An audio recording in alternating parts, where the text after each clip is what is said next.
Good afternoon. Run 'em up, run 'em up, run 'em up, run 'em up.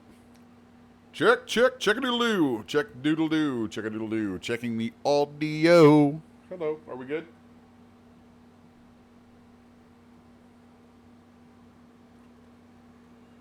La da dee da da da da da.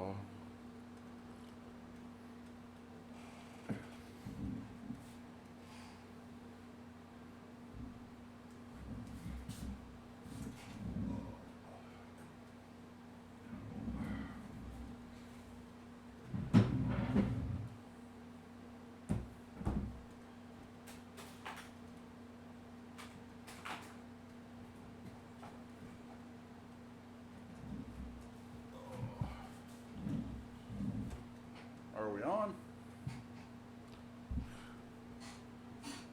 7 minutes till official time.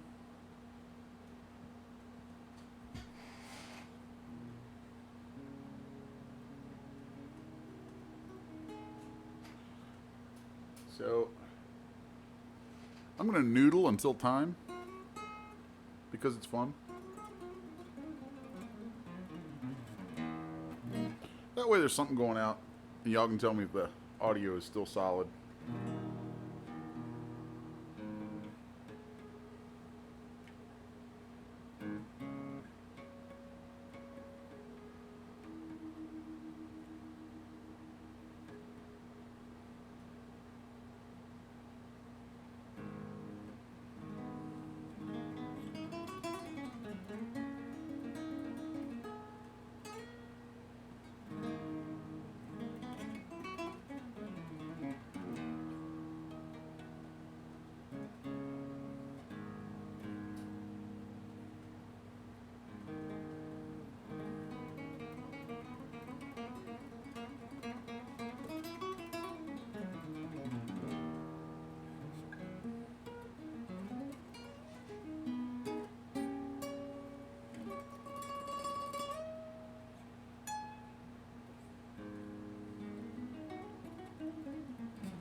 Well, that went out of tune.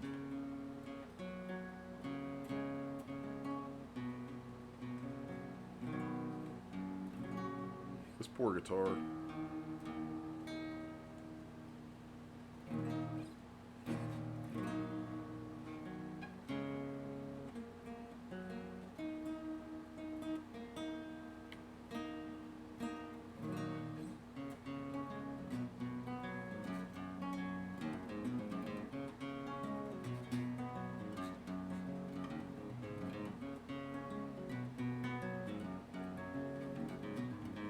Yeah, you used to have fun covering that.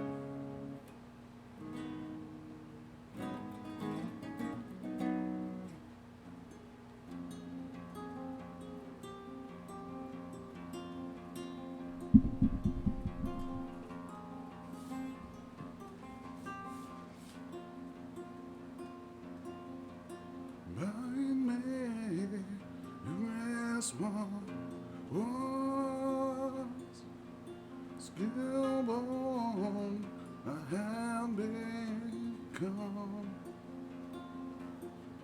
The feelings I once felt are now dead and gone.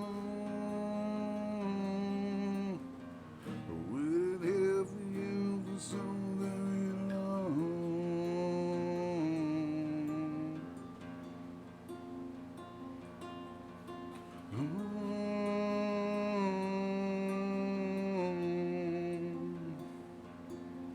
So empty, just a shell of a man.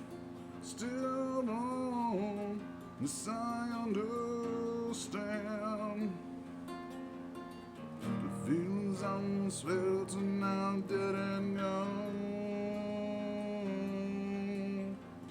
Waiting here for you for so very long.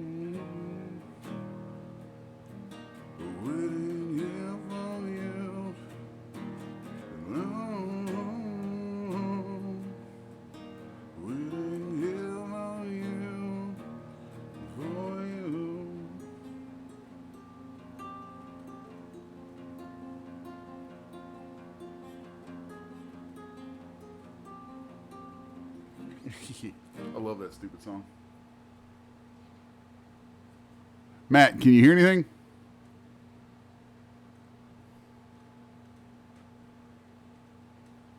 Sound still there? That's why I'm screwing around for a minute before we start up.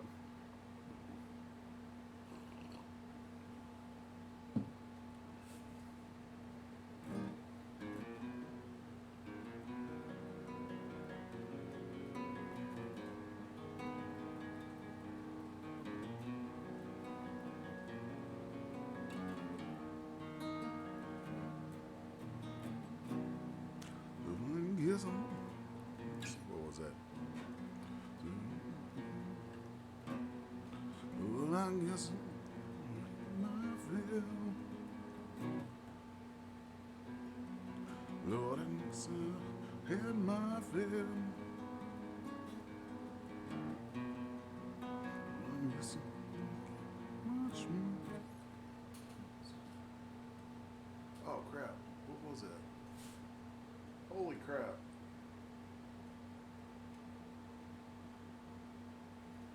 Oh, that's bugging me now.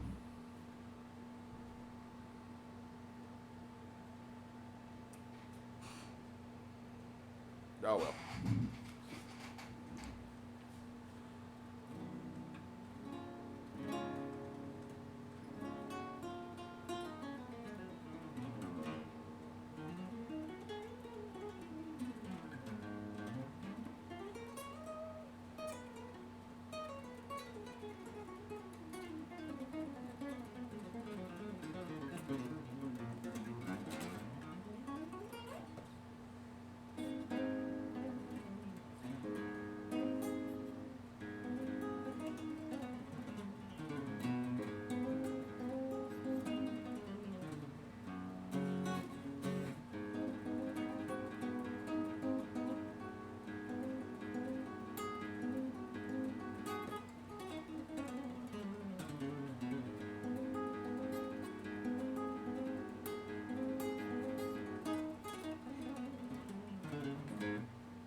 All right, it is 5 o'clock. Time to start this thing. Woohoo! I'm guessing that the audio is still good, right? All right, cool. You guys can still hear me? All right, I'm going to kill the stream for about 90 seconds, and then we'll start this back up for real.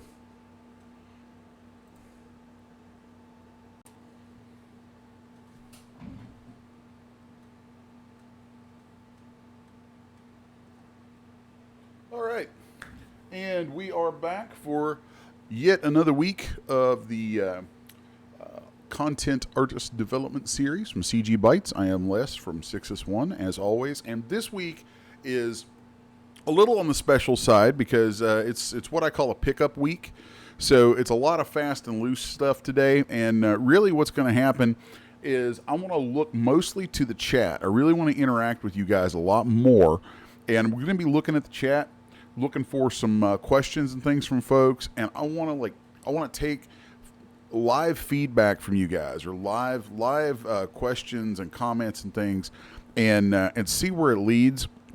Because even though I tend to do these things in a very focused sort of way, where I'll have a lot of material pre-planned and all that, I do feel like every once in a while it's a good idea to throw it open so that you guys have a more direct interaction. Because that's kind of the point of what this whole deal was about, was for you guys to be able to actually get some almost real-time sort of feedback and input on things and on different ideas and stuff. So I'm going to take a look over at the chat and see who's here. So let me just, pardon me for a second while I scoot my mic a little bit. So we have, let's see, let me pop that chat window out so that I can actually see that for really reals. It's also a little different in here for me today, and I'm still getting used to a slight layout change because just got the new, I call it the big dog, the new Cintiq. So, massive upgrade for me. moved up to a 27-inch HD Cintiq, and it is everything I wanted it to be and more. Thing's ridiculous. So let's see, who do we have with us today? Of course, Mr. Matt Pitts, as always. He is a regular, fine and dandy regular. Mr. Reggie Hicks is here. Jay Hudson. All right, small crew today. It's okay. There's 11 folks watching though, so that's good. So let's see. Yes, and just so I have touched on it, let's just take a quick visit to CGBytes, and maybe this will be kind of what we spend a little time on here while I wait for some questions and things to pop up. Is it here? Is it here? It has landed! The mech has arrived. That's right, the big boy. The Dark Void All-Terrain Walker is here, and it is free. It is wide open for you guys, and lots of fun going on with this. You guys got to see the creation, or most of the creation involved with this, which was kind of cool. And you can go back and rewatch those videos and kind of compare things. That's kind of a neat, I don't know, I dig that, especially something as involved as this was. I think that was really cool. And of course, you know, we've all been talking about the Mecha Soccer League. You know, that whole concept that was tossed out in the chat, which was a really cool idea. So I went ahead and did a little bit of work toward that, just sort of showing you guys some of the things that are coming with that. And yeah, so there you go. And these textures are included with this kit. Now, the soccer field that you see in this image is from is actually from a free download, and I don't even remember where I got it from. It was from I don't know, some weird like CG free site or something, but I downloaded it and then altered it dramatically because the geometry was decent. Tons of triangles. Didn't like that part, but whatever. I just needed it for a single image. So, yeah, I downloaded it and altered the absolute crap out of it with the UVs and textures, basically generating new textures for it out of Substance, so that I can end up with something that actually looked way better. So sometimes if I need something for a just for one or two images, and it's, you know, and I don't feel like going through all the trouble of building it, especially if it's an environment, there are some great, you know, sites out there that have a lot of free assets that you can download. But most of the time, those assets that you'll download like that, honestly, they're garbage. Like, most of the time, they're garbage. And for me, it's always a question of, would it be faster for me to just make this or just download it? In this case, I figured, well, I'll pull the trigger on downloading it, give it a shot, see what happens, see if it's at least good enough for me to throw some new textures on and do something like that. And it was, which doesn't usually happen, but it was pretty cool. So anyway, so that environment is actually a completely kind of off the books downloaded thing that, and since it's somebody else's model, I can't really redistribute that. But I would encourage you, I think the search that I did for it was just like free soccer field or something like that. So I would encourage you guys to explore a little bit. Go, you know, grab some stuff like that from some of the free sites and see what you can come up with, because there's actually a lot more. It's kind of a hit or miss sort of thing, but when it's good, it's really cool. When it's bad, which is most of the time, it kind of sucks. But when the stuff's good, it can really save you some time. So there's that. Let's see. Let me pop back over to the chat window. Chatty chat. Let's see, Jeremy Terry. One of these days I'm going to pronounce that name right. Somebody's going to correct me on it, but I want to say Terrier, but it's probably, I don't know. Anyway, Jeremy, hi, you're here. Russ Barrett has joined us. Hello, Mr. Russ. Of course, you know, the ever-present 3D Low Key and Miss Terry, both of our illustrious admins from CGBytes. All right. So, tell you guys what I'm going to do. I want to dig into this kit just a little bit and kind of pop some elements of that up and just talk a little bit about it to recap. But I want you guys to throw your questions into the chat. I want to hear questions on different things and anything, not just this. Like, as soon as I get a question of something from you guys, that you're interested in, whether it's about morphs or texturing, give me something there. Today is direct interaction with you guys. So throw something in here and I will stop what I'm doing, switch gears over to it. Russ was asking if my new toy would distract me from today's webinar. Well, Russ, it's not a toy. It's a Cintiq. And I am a professional, so it is a tool and not a toy. But it's a really cool tool. I love this thing. And what's funny is I actually am not on it right now. Not even close. Because I bought it specifically for... you guys, the way that I work here, I have two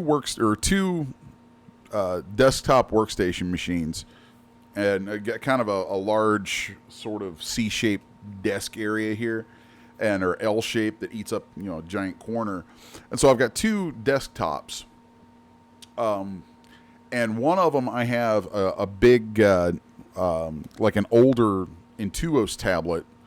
And a big monitor, and that's the one that I use for my 3D. And the reason is because I have found that I don't actually like using a Cintiq for 3D work, because when I'm doing 3D, there's something almost reflexive in my brain about having my hands in the way. So on a Cintiq, your hand is in the way. It's always in the way. And there's something that just works differently in my head about 3D, where something about all the years of doing it, I guess, the reflex of doing it is very different now than drawing. So I actually prefer working on a tablet separate from my screen when doing 3D. But I bought the Cintiq, though, because this is actually... what the hell? Let's go ahead and drop this. Some of you guys might be familiar with the comic that I've talked about forever and been working on for a long time, called Apocalypse Girl. Well, Apocalypse Girl, last month, and those who follow me on Facebook have probably seen some of the announcements. Last month, I signed a publishing deal for Apocalypse Girl. Woohoo! Yay! Everybody party. And issue number 1 actually comes out in November. Finally, after all this time, finally got a place for it. So that comes out in November. What that means, though, is that I'm actually spending a lot more time now working with comics. I'm really splitting my time working between comics and 3D, which is kind of cool because comics are my first love. And with that, it was like, okay, I've got to step up my game. Now that I've pushed this to that level, I got to step up my game big time. And the Cintiq was a huge, huge part of that. And it's so amazing. Like, you wouldn't think, because I had a Cintiq, I had a smaller Cintiq. It was a 13 HD, the 13 inch, which was cool to a point because that was basically the same size as a comic book, like actual print size. But anyone who's ever been to a comic book show or looked at original comic book art, you know that the original art is actually done at 11 by 17 instead of the, roughly 6 by 9 that it ends up printed at. And so I wanted a large Cintiq for years, something that was much closer to the footprint of comic book pages. And so I finally got one. And since I've gotten it, it's so amazing. It's so funny, just the differences in it, because once I got it, the process of coloring a page, because I'm doing all of the art chores. It's an entirely, what's the word they use for it? Holistic. It's an entirely holistic comic, meaning, unlike most things in comics where it's sort of an assembly line with a writer, a penciler, an inker, a colorist, a letterer, so on. With this, it's entirely me, 100%.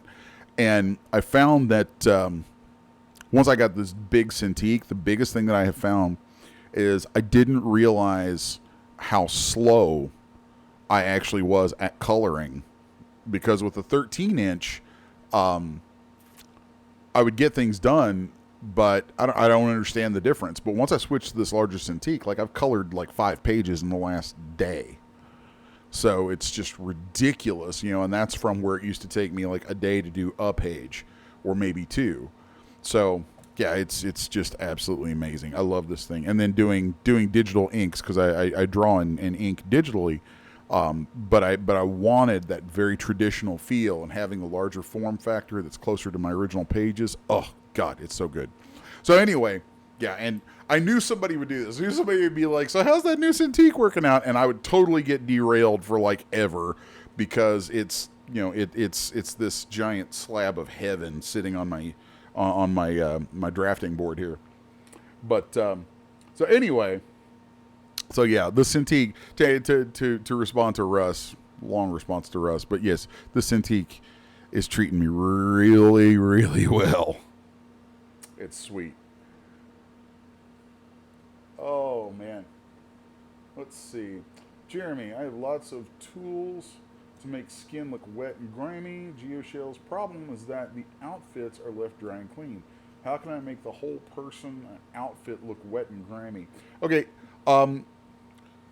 here's what you can do, okay? Or the quick answer to that, Jeremy, is odds are, and I'm spitballing here because there's a lot of different ways to make a character look wet or grimy, especially using geoshells.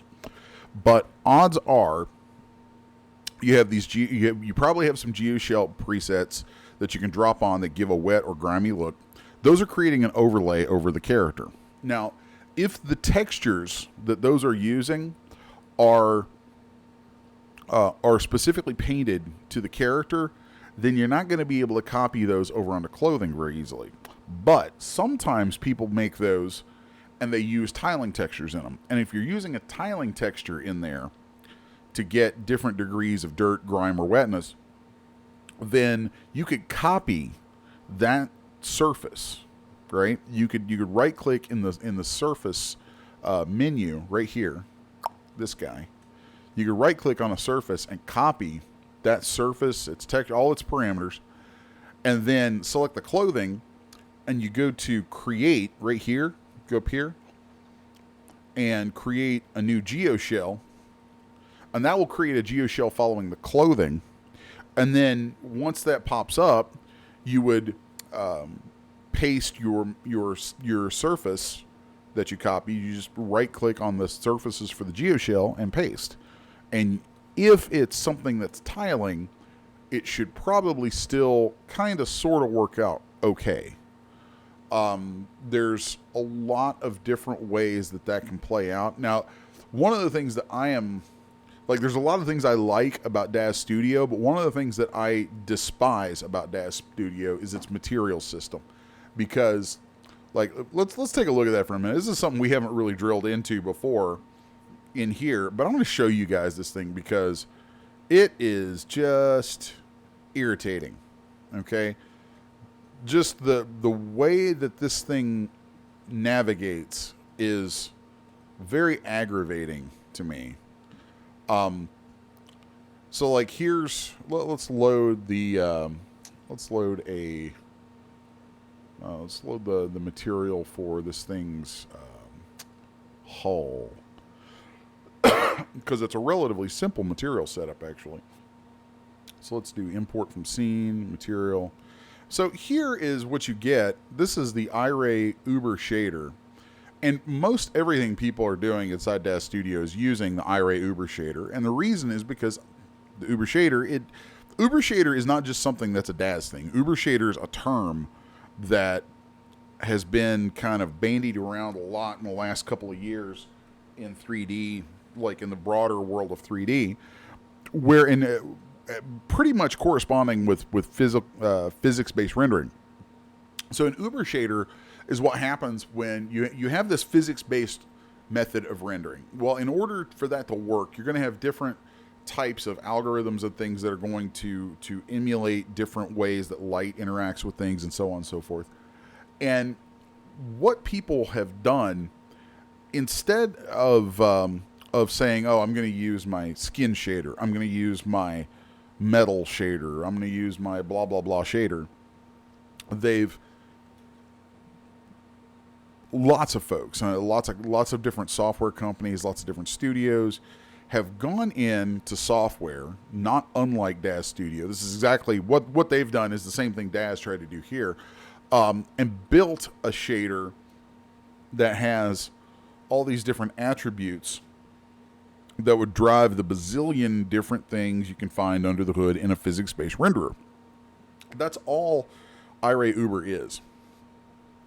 And the Iray Uber shader, like, I've experimented, and just because of production and scheduling and all that stuff, it's very rare that I have the kind of time anymore that I wish I had to experiment, really experiment, like take a whole week and just break something like this down. But all this rainbow spaghetti you see here, those are all the cables, the lines of connection in this network, right? So all of this stuff, like this guy right here, this big thing here, it says user parameters. Everything that hooks into this is some form of a parameter that the creator of this shader wanted users to be able to alter. So like, if we pop into this and go right here, metallicity, right? Right here is this slider. So like right here is metallicity. Here's the slider for that. And then right here you can see where we have an image plugged into that. So when they made the Iray Uber shader, they made that opened up to the user parameters, so you could get to it out here.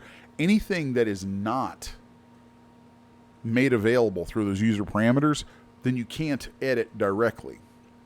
So all that to say, because you were talking about geoshells and doing those overlays and things, this giant weakness that I see in Daz Studio is a real lack of procedural texturing, because there's a lot of cool things that can actually be done with procedural textures, and we just don't have that much there. 3D Light actually had some pretty cool procedural stuff to it, but even then, that was always a weak point.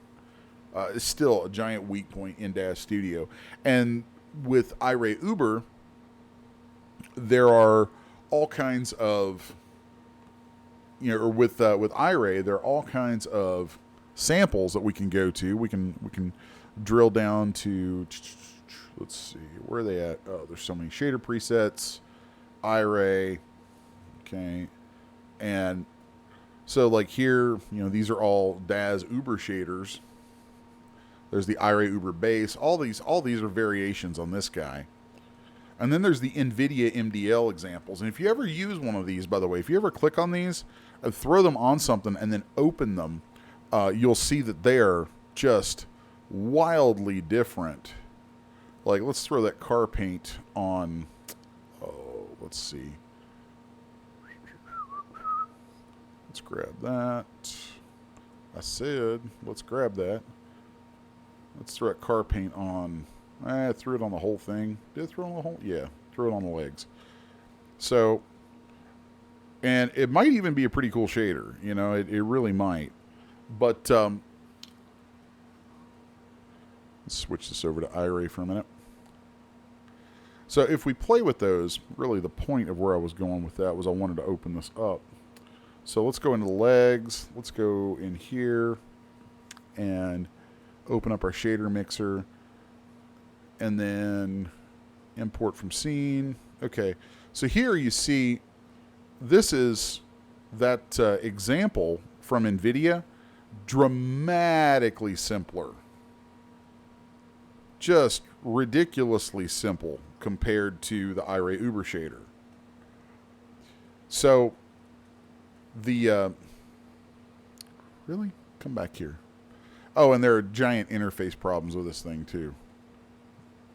It's quite irritating sometimes. There we go. But there's little things here like just the way that the cabling interacts with different nodes and stuff. And then you have a slider for scrolling. That's kind of crazy to me. I don't really see why there's even scrolling in here. And if there's going to be scrolling, they need to update some interaction on that. It needs to feel more like it does in like Substance Designer or Maya or any of the big dog programs with some actual mouse interaction instead of having to use a stupid slider. So that's it makes it really hard to work inside here. But point being, we should be able to use more or do more with procedural materials in here, I think, than what we can. But if you have something that has a tiling texture, then you can copy that and plug that into another geoshell on clothing and convey at least some of that effect over. There's also other ways that you can create a look of wetness on surfaces. I mean, just like if we take this surface right here, and right now I've already got it kind of shiny, but if we drill down here into like top coat, let's crank that top coat up a bit. There you see it gets this immediate sense of wetness across the whole surface. If we turn that reflectivity up, then it becomes almost mirror-like. That's a great way to build yourself into some wetness. And then if you want to pick up any like surface details from under that and have it more interactive with that kind of a sheen, then we can go in and let's see where it's at. Main hull, normal. Plug the normal map in right here under top coat bump and run that thing up, and you'll see you get more of the effect showing through that. So, but then of course there's other things too. Like now we also have where did it go? Under gloss, I believe, dual lobe specular. Let's crank that up and keep those numbers down really, really tight.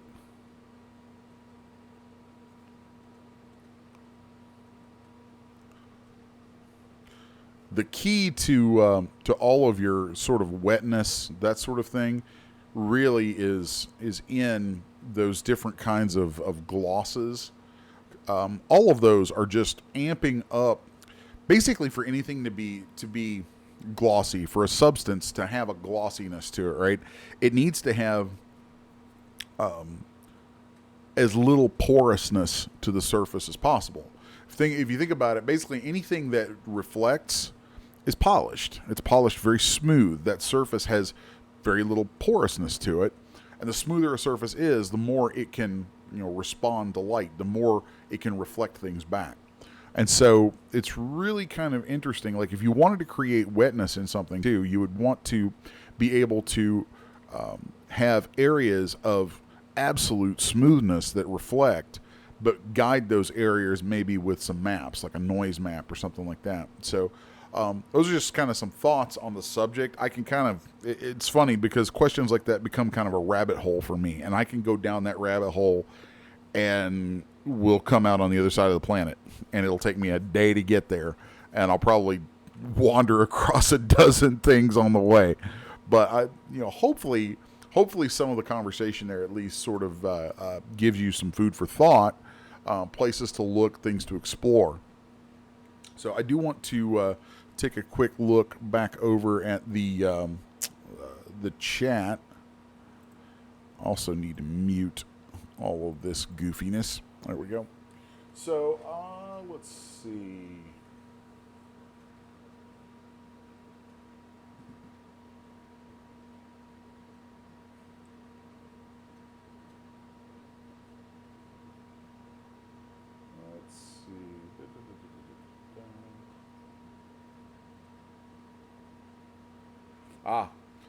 I see Jason to the rescue there too with some thoughts on using Photoshop, where you can load up the textures to something, and then you can kind of paint some of those elements in.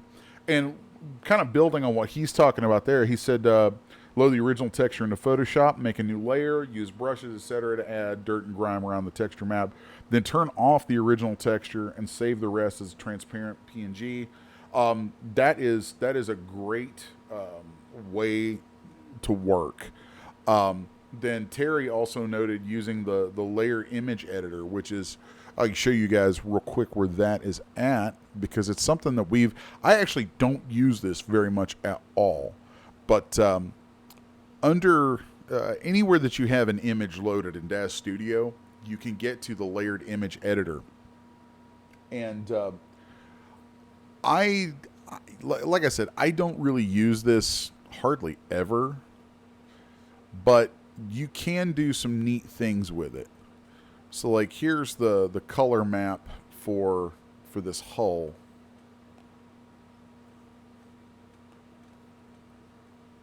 It's always I'm always kind of fascinated by looking at these things when they're flattened out like this. So there's different things that you can do inside here. Like we can, if we add a layer, okay, there's a new layer, and then into that layer we could add a different image. So let's go grab something else from the mech. This actually be kind of a neat little exercise here. Let's go grab maybe the let's grab the referee base color. I think that's the one I want. Is that... Maybe not. Let's fit that in here so I can actually see this thing. No. Is that the one I want? Maybe, kinda. I don't know what I want, you guys. There we go. Okay, cool. Yeah, let's keep that up there. So where this is a black and white, mostly black and white map, there's some interesting things that we can do with that. First off, we can turn our opacity up or down, and well, that's interesting and odd and not what I wanted to see right there. Oh, derp. I accidentally moved my image.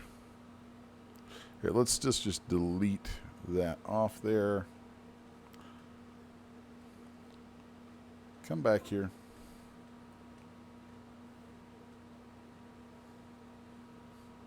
Let's cancel all that. And you know what? I'm going to reset my materials on this because this is actually a good thing to show you guys. Let's go materials, dirty yellow.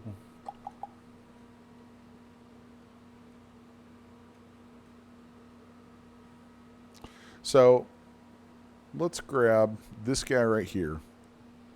Let's go into the layered image editor. I'm just going to play around for a second with this because this will be kind of cool if it'll load. All right. And I do not want to do that. See, I have a bad habit of doing that. I'm just wanting to grab that and move it. Okay, let's zoom to fit. There we go. Okay, cool. So now let's add another layer. And then we're going to browse and grab this image. Okay, so number of neat things we can do here. Let's go to blend mode. Let's do maybe an additive blend. And there you can see it's going to put the white stripes from my texture are going to blend pretty well over the yellow. And then I can dial back that opacity a bit if I wanted a little more of it to show through. So now let's hit accept on that and watch what it does.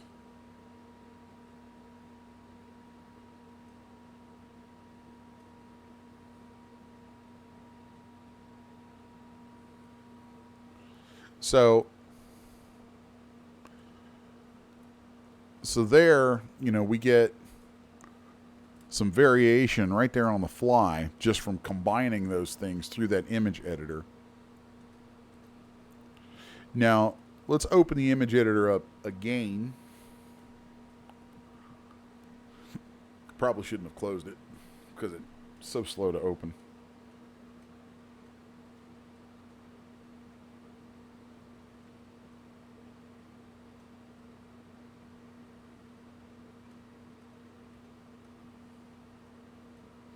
So now, let's see, it's zoomed to fit.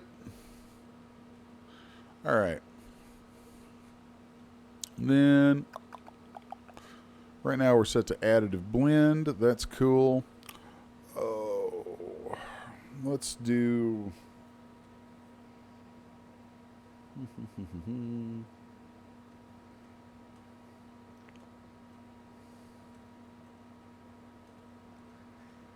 oh, of course we can invert it, which does exactly what you would think. Yay, that's cool. And so if we were to multiply it, we're going to end up with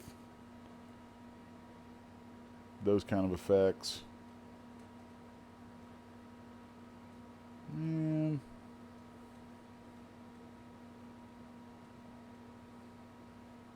so, yeah, that's just kind of a little bit that you can do in there with it. Now, what's really kind of nifty, let's take that guy out of here inside that one.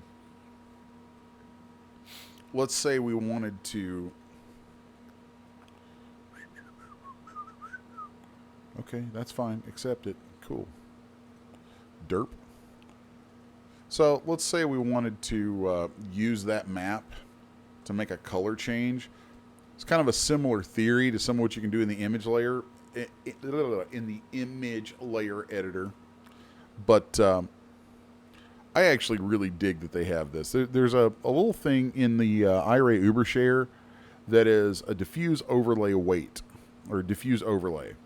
So if we crank that up, whatever color is there in there, we get. So like if we wanted to take this and turn it green, let's make it kind of this obnoxious 80s green. So yay, now it's a horrible green and we've lost all of our original texture map. Well, we don't have to lose all that texture map if we have something we can drive that texture with. So let's use the referee as an example again. I'm going to go grab that texture and plug it into that diffuse overlay. If I plug that texture into diffuse overlay color, then I get whatever color is in this channel multiplied by the map, which is kind of neat. But let's take that out of there and let's go to diffuse overlay weight and apply it. So in the diffuse overlay weight, so now that black and white map is weighting the amount of the diffuse overlay color getting applied. So there's a lot of really cool things that you can do with that. And then the same sort of methodology applies to things like shine and wetness and all that kind of stuff. Anything that has that kind of reflectivity to it. Like if we go into our gloss, and like right now I actually have some weight in the glossy layer weight. I have a map in there that's driving that because that's part of what physics-based materials look for. They want maps that tell them, about the nuanced little changes across a surface. And that's what I use Substance Painter for, is to generate that sort of thing. And here you can see we've got a map in there. It's part of why the materials on this guy came out as nice as they did. So if we crank up that reflectivity, and let's just take that glossy roughness, we could, which one of these do I want to work with? Let's turn the glossy roughness all the way up. And then let's open the layered image editor and look at what we have in there. So here you can see the image that was generated through doing the PBR work to in substance to get that roughness map. So if I were to add a layer, okay, we can add, let's just use that referee map again. So there's the ref layer. And let's just make that subtractive.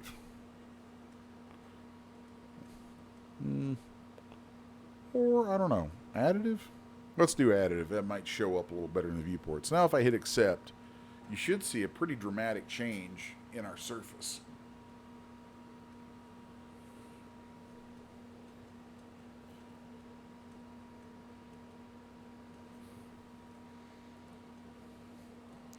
And let's load up a render, a little better render preset than what we have here, because that will give us a little more to look at too. So let's do Gedanks Buildings. I like this map from Algorithmic Stuff.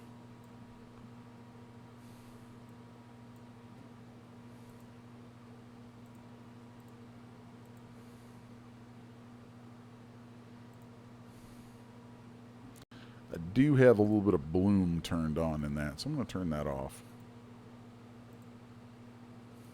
There we go.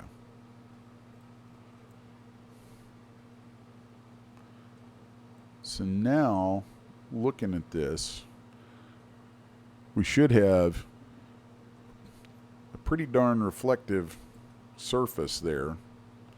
A lot of sheen, a lot of reflectivity coming across the green. I believe the green, yes, the green.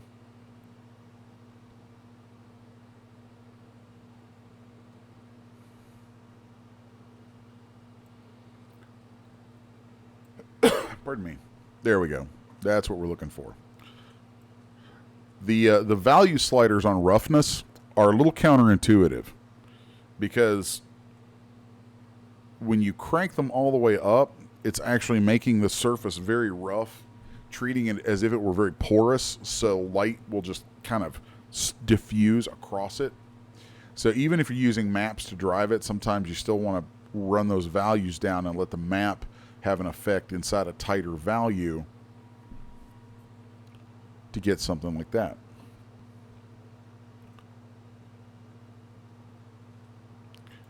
So let's go back and apply our original materials to this guy. Just reset that a bit. And since I'm on the topic of materials here for the moment, let's look at a couple of other pretty nifty little things we can do inside here. So let's take which one do I want to go? Actually, I should look back over the chat real quick, see where you guys are at. All right, let's see.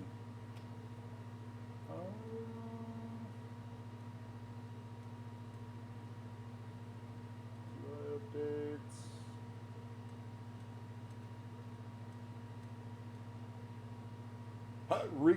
Rigging for tentacles, Matt Pitts asks. Oh, you really want to throw one out here, don't you? Okay. Let's do this. We'll kick out iRay. Matt Pitts said tentacles, so we're going to go into the speed round here. So let's just run with this in a really crazy way, okay? Let's throw a... Let's say you wanted to make a tentacle that could come out of the ground, come out of walls, just emerge out of anything, right? So let's just come over here and take a primitive. Let's do a plane, and we want it on Y positive. And that's a really large plane. Let's do a smaller one. Let's do a 3 foot by 3 foot plane. There we go.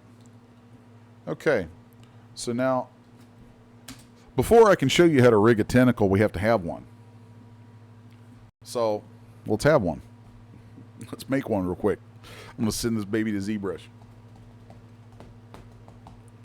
Like I said, this is going to be the lightning round. Cha.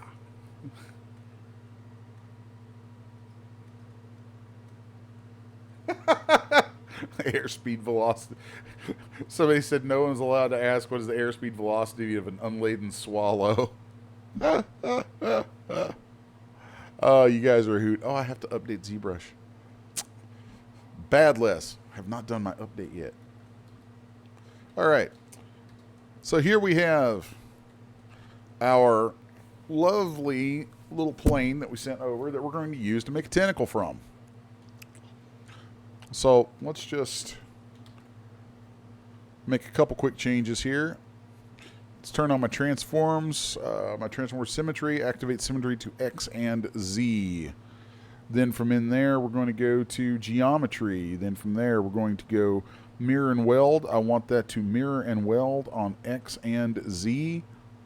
That way I get this nice T shape in the middle. Yay. Then let's go into Z Modeler because everybody loves Z Modeler.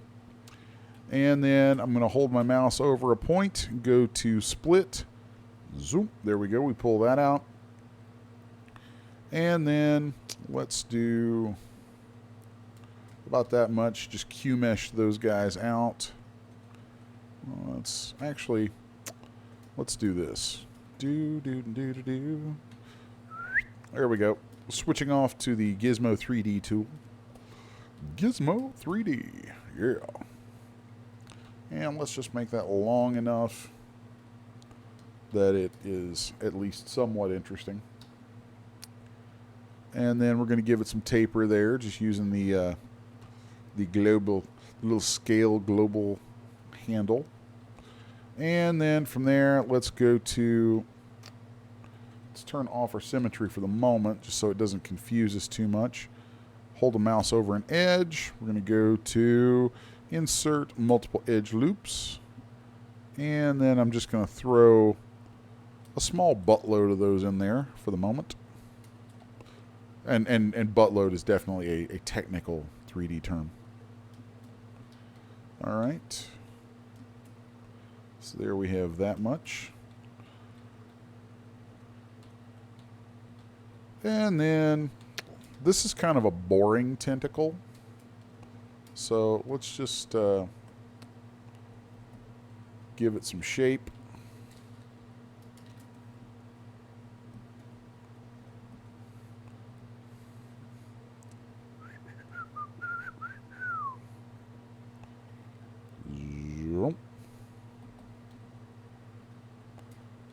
There we go. It's a little more irregular now. Like I said, before I can show you how to rig one, we have to have one. Okay. And then let's add some little interesting things, some little doodads, because doodads are cool. Let's do, let's do 1, 2, no, let's not start down that low. 1, 2, 3, 4, 5, 6, 7, 8, 9, 10. Those need to be a little tighter.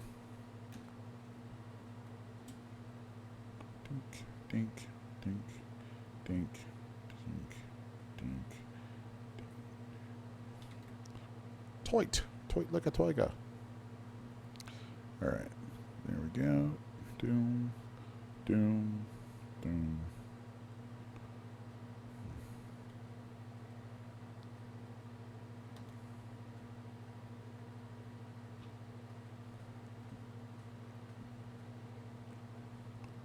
Okay, so then all those little guys right there should have the same... Ah, no, they don't have the same poly groups. That sucks. Oh, Zbrush, why do you hate me so? That's fine.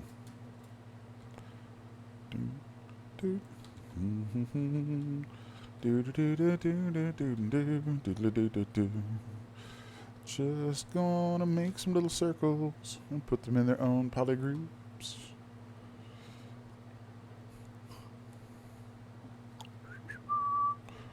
Here we go, here we go, here we go.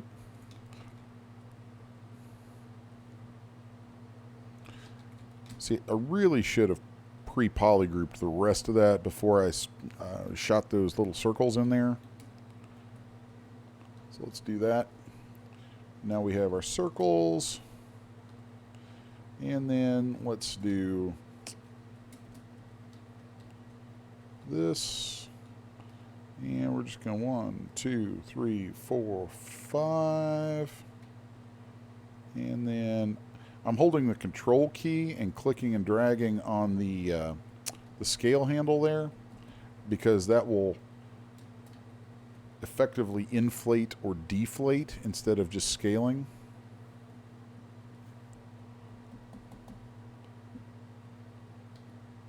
And so then we get some little, just some cool little barb sort of things.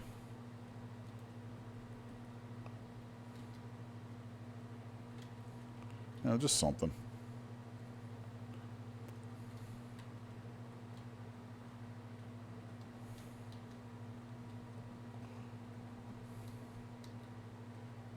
There we go. That way it's got a little something to it. A little bit of shape. Okay, now let's just grab this. I don't want to do that. I want to add edge loop, edge loop, edge loop, so that we hold the edges a little tighter out there, like that and that and that. Cool. And now let's add an edge loop or two right in here. And then holding control, I click and drag over that.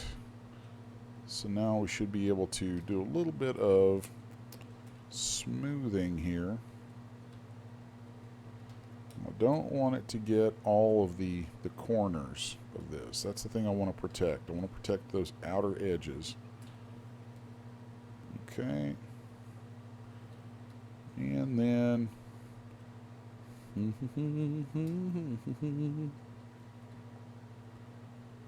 there we go. That way we can bulb that up just a touch.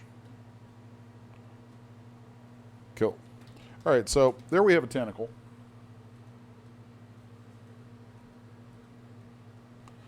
And of course, the last thing that's going to need is some UVs, and then maybe even a texture. We could do that. We could do that all right now. So let's give those guys a poly group. Okay, and then all that has its own poly group.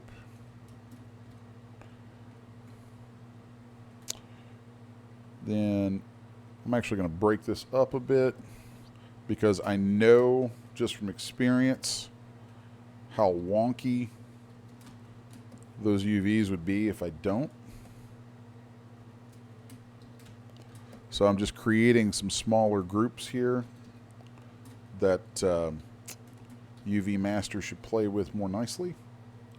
So now let's go into UV Master. We want poly groups, symmetry, unwrap, flatten. It's not bad. Not bad. Could be a little better. Could be a little better. You know what? Let's just do this whole thing a little differently with the UVs. Let's grab that.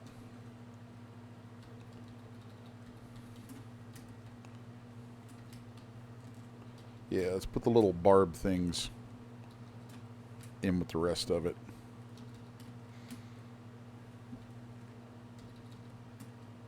Okay. Nice. There we go. I'd call that a winner. Actually, I want to make a slight change. I want to shoot some flat UVs onto that guy right there. So let's go create, UV planar, invert, show it. Now we're going to use existing seams, unwrap-a-doodle-doo, flatten. There we go. That's what we're looking for. That is what we are looking for. So now I can unflatten that, and then just for the sake of argument, let's subdivide that up a couple times. Because who wants an untextured tentacle? Because that's ridiculous. So we'll just run that up a little bit there. Let's give it some quick color. Okay, so now we've got that. Let's turn on, make sure symmetry is turned on. And I'm just going to do something quick on this. I don't want to waste a whole lot of time on it. But I do want something just a touch more interesting. So let's grab, let's see what we got here. I do believe I got a brush that I wouldn't mind using for this. Oh, let's go over to my big dog repository of a bazillion brushes.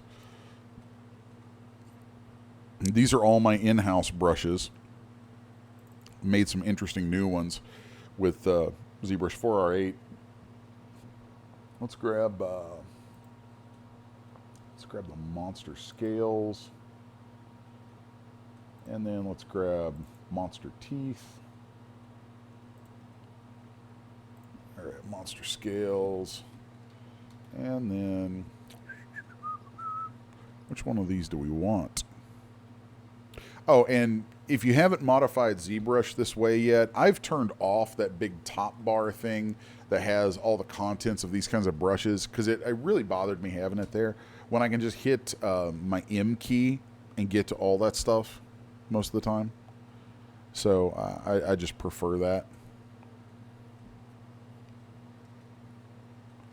So, monster scales.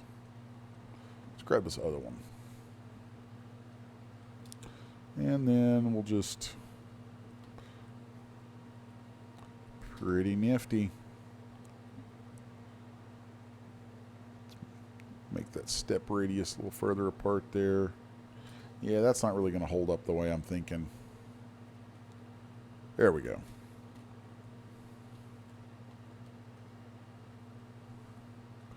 So I'm just wanting to shoot some stuff on here real quick, to sort of give us something to play with.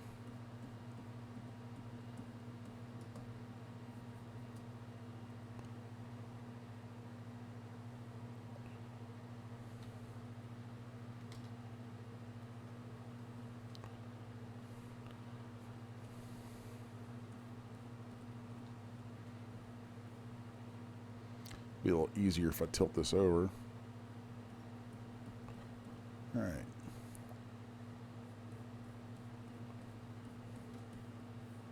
So right now I'm just throwing some rough shape in here.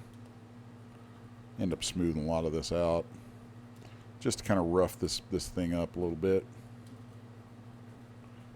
Okay. Maybe let's switch off and just throw some other craziness on here.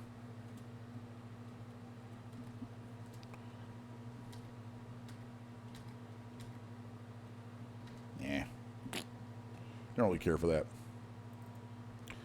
All right, let's grab, what do we want? What do we want out of here?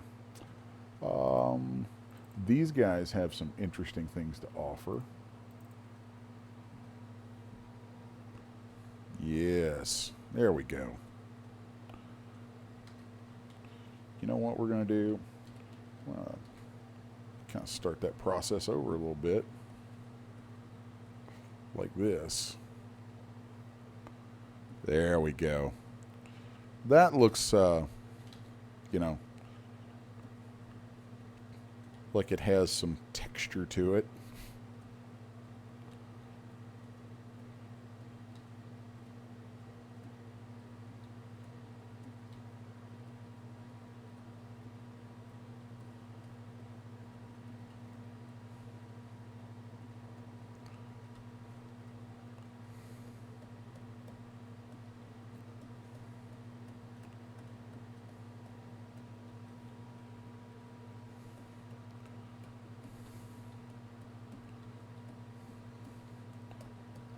Well, like I said, this is just a run and gun little thing, you know, but it was something fun to answer a question with. So I don't feel like I'm breaking any land speed records on this, but so there we have that tentacle that we can have emerge out of things just kind of happen. It's kind of cool. So I need to output textures and texture, normal, and maybe displacement map on that. So let's just grab this fella right here. I want to turn smooth UVs off. Let's run that down. Create a normal map.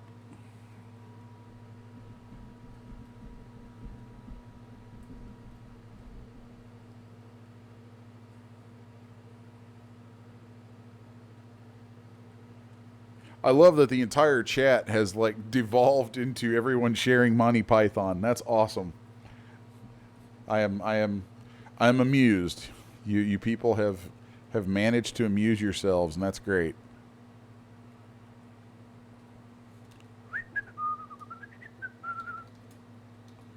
Do do do do do do do do do do do do do do. Oh, somebody's here. Hello. I'm on. How are you?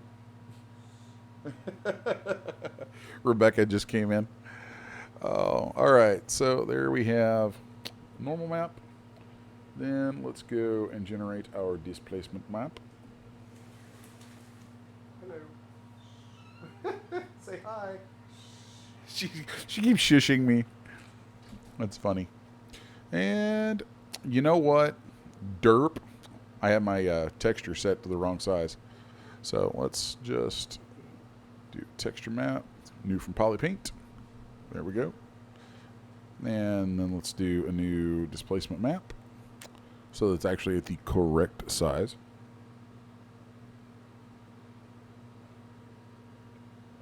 Yeah, in the chat, they're like, where did he go? What's going on? Yeah, the question was, how do you rig a tentacle? I needed to make one before I could rig it, so I just made one. And I'm saving out the textures right now.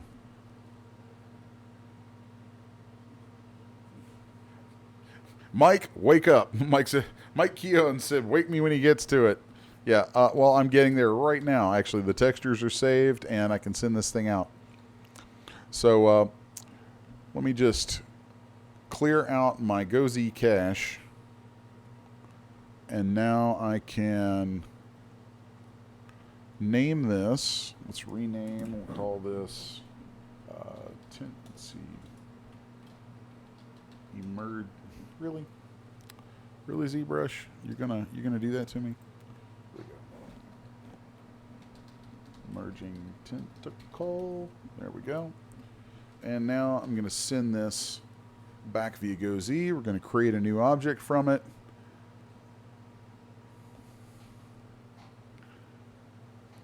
Right. So now let's go grab our original plane and just delete that guy because we don't need it. Now, here's where the fun begins. Well, actually, I'll come back and do that in a minute. I'm going to make a trans map that goes around the base of this so that it can actually stick to stuff and blend in really well. But before we do that, let's actually get into the rigging side of this, okay? And technically, we're at the 1 hour point where I always take a short break, but rigging something like this is actually, I think, easy enough. There's a couple of different super fast ways to do it, but I'm going to show you guys kind of the brute force method, only because I feel like it's good to know this way. There's a bunch of different ways to do anything in here, really, and especially a task like this. There's so many different ways to do it. I almost feel like you're better off, like you really need to know those different methods, because each of those different methods apply themselves really to different situations. Something as simple as this, we could use a lot of different ways to do it. I'm going to show you this, what I consider the brute force method, because it's the one that will get you through the most things. It's not the fastest or the easiest, but it'll get you through the most rigging scenarios. So let's go in here, go to edit. Let's see. I always forget where some of this stuff is. You got to bear with me. We go to edit, figure, rigging, and, excuse me. Here we go. Edit, object rigging, convert prop to figure. It's very rare that I use this method, really is. And I want to use general weight mapping. Turn off that inherit skeleton of parent. And we're going to name the root bone that it creates tentacle base. Okay. And I'm going to go ahead and take the word figure off there. We don't need that. So now, if I select this, you'll see that we have a joint now down in the bottom. And we can go into our tool settings. And I'm immediately going to change the rotation order on that joint to YZX since this is vertically oriented. And now, if I pull the red handle all the way up, I could go all the way up there. I could use a split method. So if we go to create split bone, you'll see that it splits it like so. I think that's the way to do this. So let's just delete that and show it to you again. So you grab the red handle and you pull that all the way to the top. This is really just a fast method for doing something like a tentacle. Like I said, there's a bunch of different ways to do this. This is really not how I would normally do this, but I feel like this kind of brute force method is something really good for folks to know because it is useful and it will kind of clue you into a lot of things under the hood about how rigging works. So let's go to create split bone, and I'm going to rename that split, the new bone that was created from that split, but I'm not going to rename it in here because this will just change the name that we see. It won't change its internal name. The internal name is really important. So let's go to rename node, and I'm just going to call this tent _1. And by having that _1 on there, now if I split the bone again, we should end up with tent _2. That's going to save me a lot of trouble with having to rename things even more. I get very, very tired of naming and renaming things. So a couple things to note about the joint editor and about creating joints like this. We have the handle here. When you click and drag on it, it'll move, and you notice things won't really follow it. And sometimes you want them to follow, sometimes you don't. So I'm going to go into Edit, right-click, go to Edit, Propagate Translations, and then I'm going to right-click, go down to Snap, Auto Snap Endpoints, and again right-click and go to Align, Auto Align Node. Now what that's going to do, now if I grab that and move it, all my joints and all the endpoints are going to follow. So let's take LTent1 now and drag him all the way down here. And now we can drag the origin point of LTent2, and the end point of LTent1 will follow. So now we can split bone. You want to make sure that you grab the last bone created before you split it. And just right click and hit split bone. Okay. And I'm not going to go too much farther with this just because, really we would want to have a good number of joints in a tentacle like this. And that can take a little bit of time.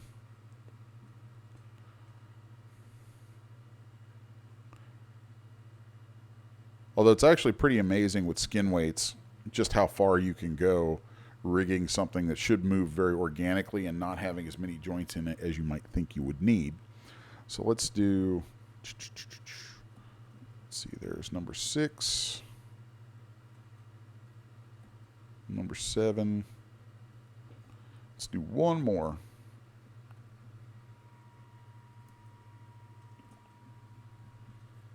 All right. So now we have all these joints in here for this tentacle. We could go ahead and start doing the skin weights, but what I'm going to show you next is actually a way to save yourself all kinds of trouble doing skin weights on something that's just a straight chain like this. So let's go into our group editor. And then I'm going to right click and change my selection mode to, well, looking at this thing, we could probably do marquee, actually. And I'm just going to come over here because I really don't feel like typing a whole lot. I'm going to come over here and just click and copy the name from that joint. Oh, come back here. Then come back inside our viewport and right click and go down here to create a face group from selected. And I'm just going to paste that name in there. And once I've created that face group, I'm going to hide it. Okay.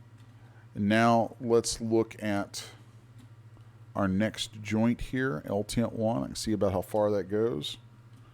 I'm going to copy its name. I'll get my group editor. And again, just a drag marquee over those from the side here. And we will create face group from selected and paste. And this is kind of a rinse repeat thing. There's a lot of kind of monotonous parts of this where you're really kind of doing the same things over and over. So here I'm checking where the ends of that joint, tint 2, are. Go back to my group editor, grab these. Let's grab all that. And then, oh, forgot to copy my name there. So now create face group from selected. And the reason that I hide each one after I make them, is that it makes it easier to grab the next group very cleanly. Of course, since the difference in the names at the end is just a number, my preference here would actually be just a copy where it says L-Tint with an underscore, leave the number off, just hit accept. So now, when I do this, I can just hit paste, and I'm on number 4, so I give it a number 4. So number 5.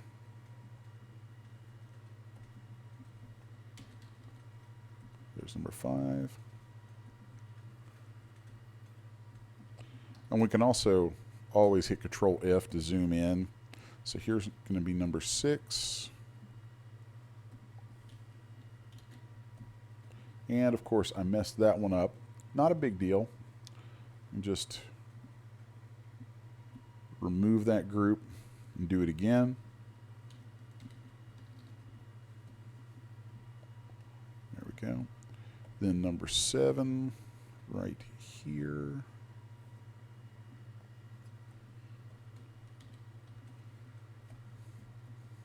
And number 8. So the reason that I did it this way is that now I can, let's get rid of those default groups. Now I can assign those groups to my different joints here. So let's go back to the joint editor, and we're just going to walk downstream. So we're at tint number 8. Okay. And so we just go in here to the selection group and assign each one of these.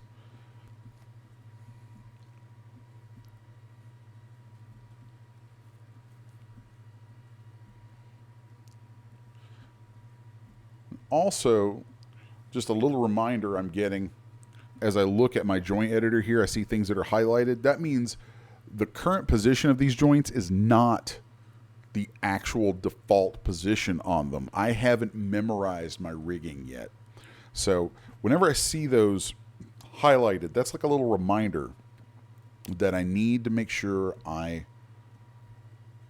memorize my rigging. So since I'm in the joint editor, I can go ahead and do that right now. So memorize figure rigging, and then you'll see all of those things they become frozen. That's basically telling those that these values are your default values for that given joint. So now that we have handles for everything, okay, now we can right click and we can actually select our joints in the viewport because they all have geometry as handles hooked into those joints. Now we can do skin weights. And this is this is where that whole process of creating those groups is very helpful. This is why I went ahead and did that rather than just jumping in and starting to paint skin weights for this whole thing. So now, since we have groups that correspond with all of our joints, I can right-click with my skin weight editor, right-click and go to weight editing, and hit fill by bone selection. And now what that's going to do is each joint now has within its bounding area, based on the group that was assigned to it, it will have 100% of that joint or of those vertices and polygons of that area assigned to that joint. So now from here, the next thing we're going to do is go to weight editing, smooth selected. Let's turn this up relatively high. And so now that should smooth across all of our joints. Now that we have that, let's just select all of these, and there you go.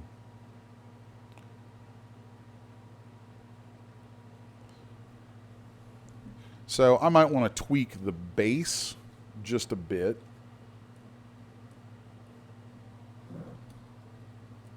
So let's grab just the group for the base. Yeah, definitely want to weight that one fully to the ground, or to itself, 100% of it. That way the base is always nice and sturdy. Now let's go up just a little bit further. This is just me splitting hairs. Okay, and now let's do tint 1.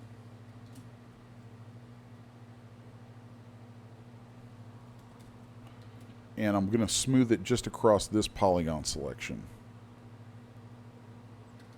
Or not. Actually, I'm going to smooth it by hand. We're going to be daring with that. Let's go 80, 30. Let's turn on symmetry. Smooth this puppy down into the base a little bit. Not a whole lot. We just don't want that base to be flopping around every which way, Oh, my bad. All right. And now we can grab all of these, and we're solid.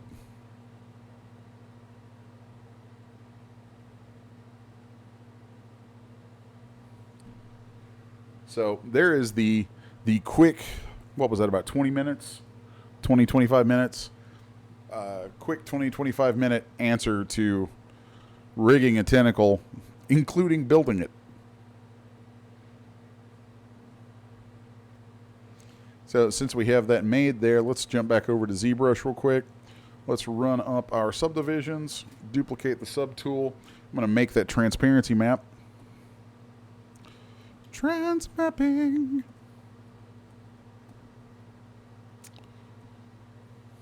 And what we're going to do for that is flood with white.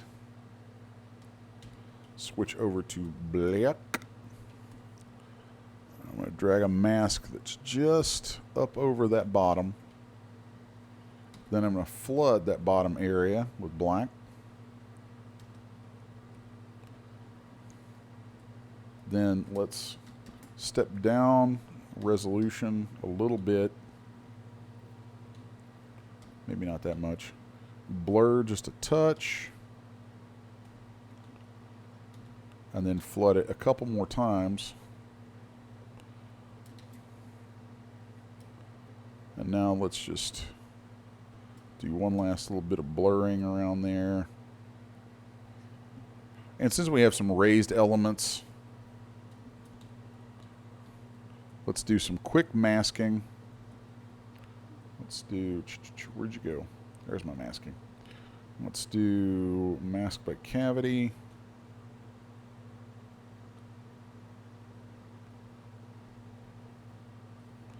And let's go to RGB. Turn that on. And here I'm just going to kind of paint in some of the little bits there so that those little tiny raised spots on the outskirts of this are able to show up. And then we'll just blur that a little tiny bit using smoothing.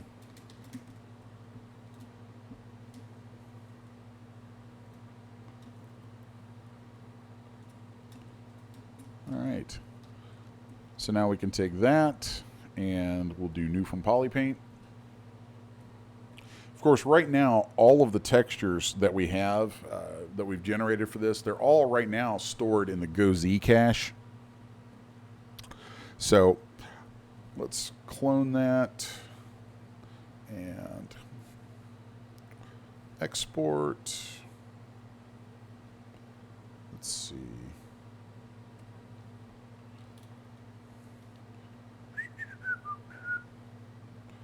I'll just call this. I need a place to put this stuff for now. Demo tentacle.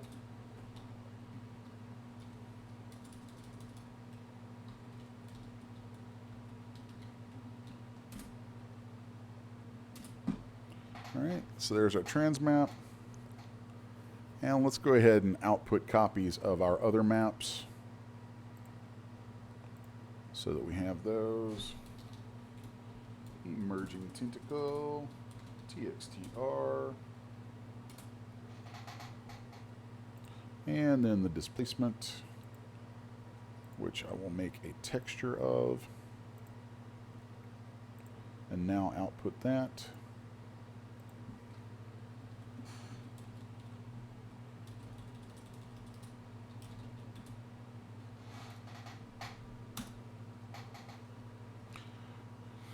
And last but not least, the ever necessary normal map.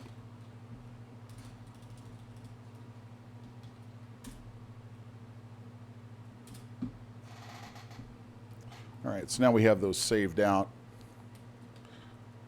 Let's pop back over to Dash Studio.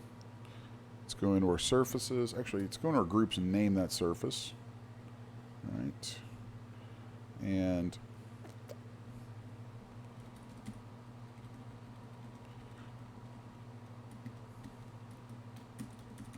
that's interesting. Dash Studio is freaking out on me. I bet it crashes before I get that saved.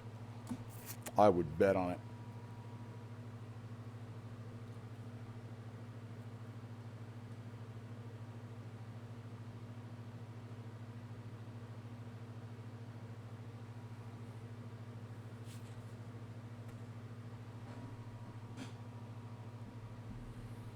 Oh, there we go.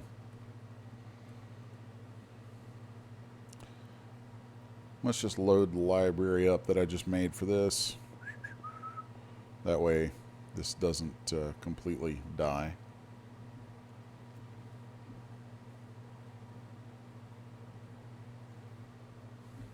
All right.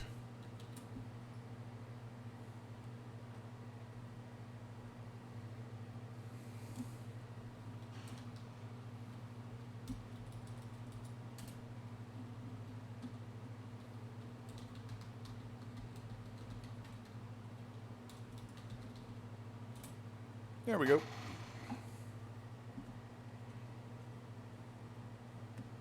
So now we have our emerging tentacle. Now we should be able to actually work with this a little better. Let's go into our tool settings. Let's grab the base. I'm going to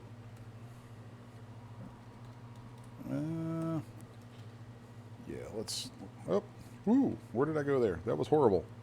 Something slipped. All right, so let's just call this tentacle and convert it to array.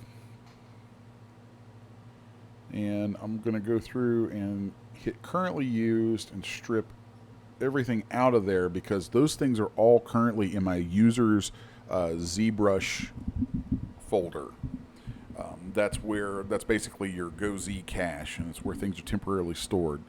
So let's come back out here.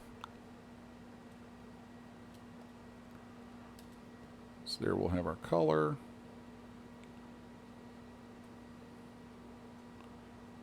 And let's throw that guy in there.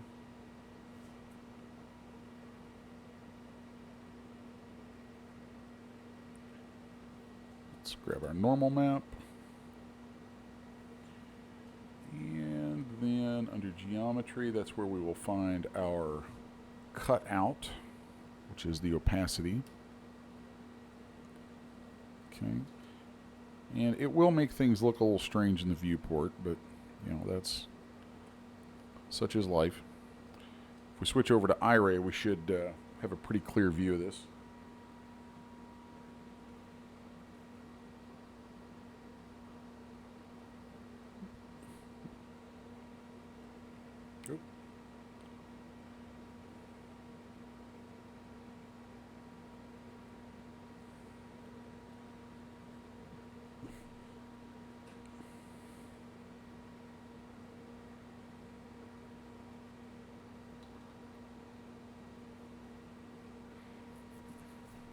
Okay.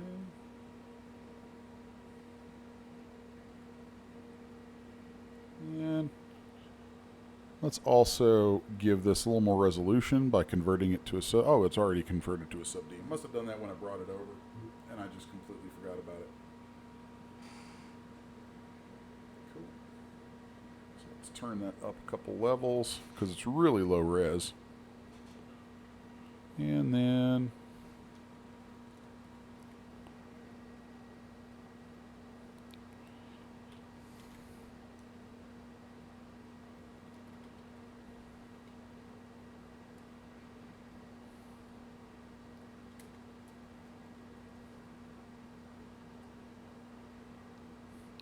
and of course, we can play around with all kinds of stuff on this. I mean, we're not bound by much of anything on it, really.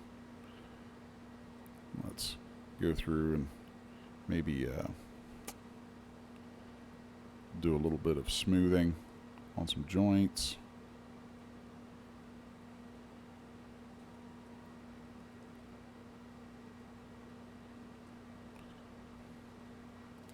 If you're trying to emulate something that might normally get a ton of joints in it, you know, you're trying to do this kind of soft deformation that I like to do, so that you avoid having to have quite so many joints.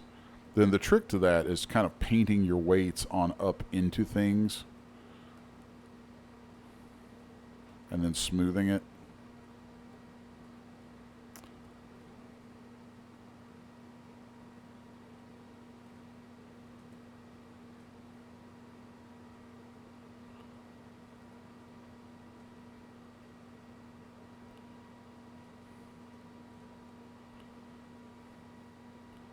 So there we go. There's that.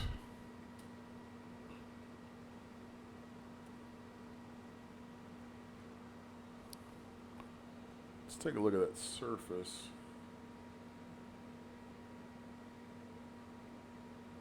Okay.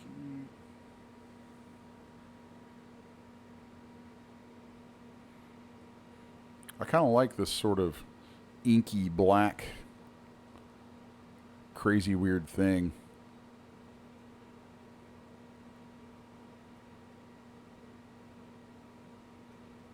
Right. There we go. Let's view that in high resolution now. Of course, another nice thing here.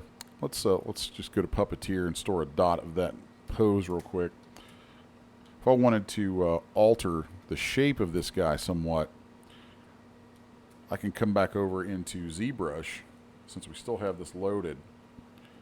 We'll have to relink it, but that's not a problem.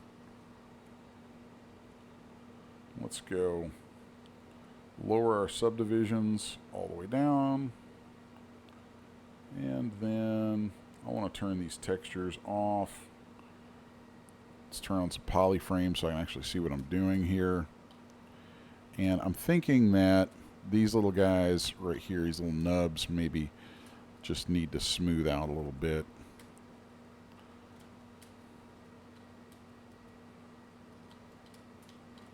Well, let's just do it like this. Let's mask those, and then we'll use some polish.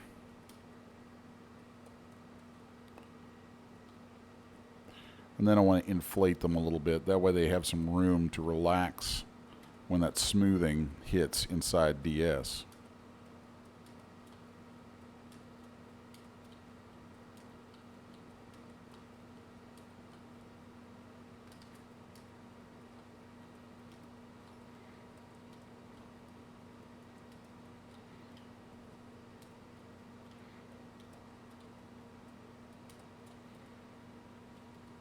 Okay, so now I'll hit Go Z and update existing object. I'll hit accept, update base mesh, and now those little guys should hold up much better when deforming. There we go.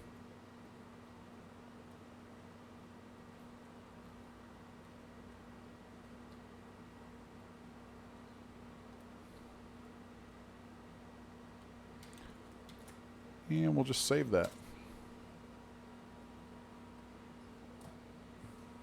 So there is the sort of really, really short, but also a little longer than maybe I should have answer to how to rig a tentacle. Like I said, I didn't have one sitting around, so it's like, well, let's make one, and there you go. So I hope that answers some questions. One of the things that I like about something like this and this approach, I mean, this is just a kind of a fun little item to have on hand anyway, because we could take this and duplicate it, and with that transparency, we could duplicate that. Of course, it looks weird in the viewport until it switches back to IRA, but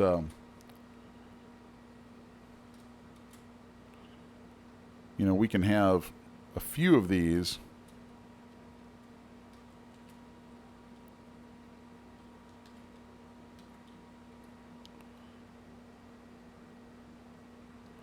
And do all kinds of crazy cool stuff with them.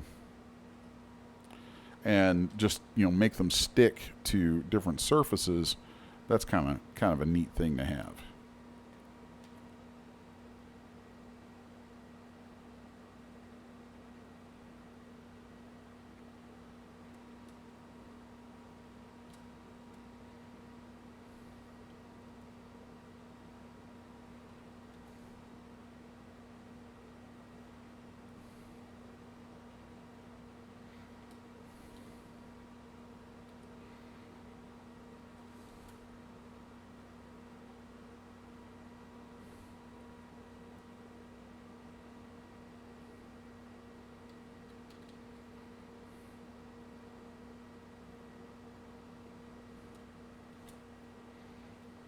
At this point, I'm just kind of playing around with it because it's cool. Actually came out way cooler than I expected.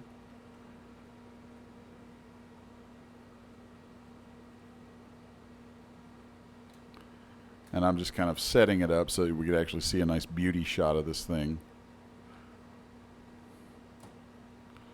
Okay, so let's grab the camera.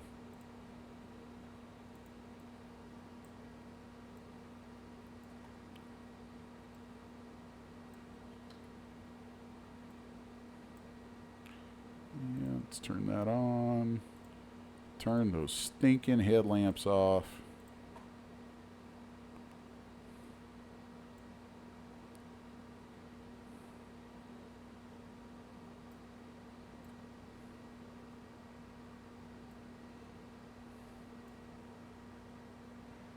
There you go. Pretty darn believable, too.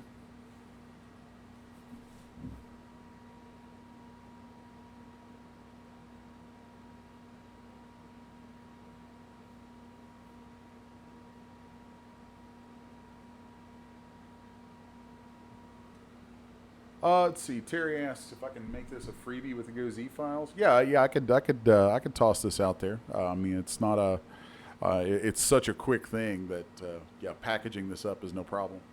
So, there isn't a Go Z file, but there is a. It's just it would be a Zbrush file. It'd be a ZTL file that has the the actual model in it with its polypaint and all that stuff. But yeah, we can toss that out there. So, anyway,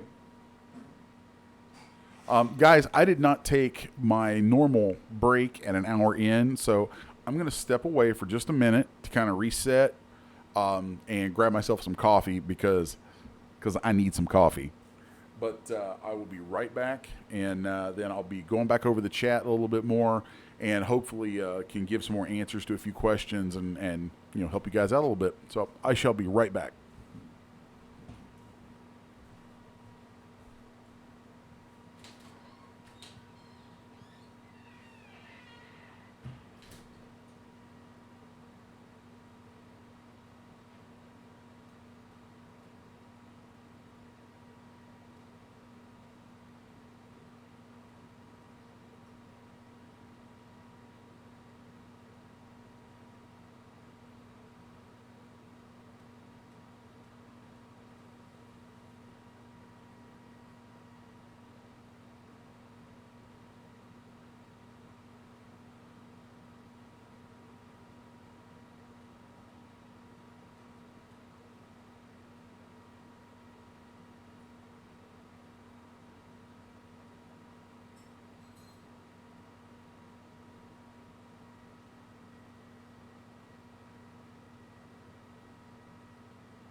caffeine is here. Woohoo! Love me some coffee.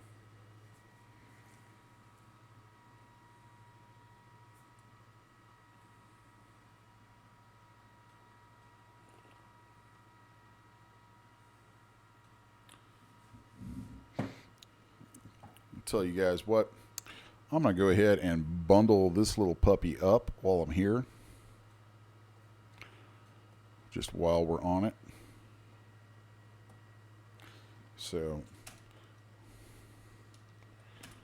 let's grab that and that.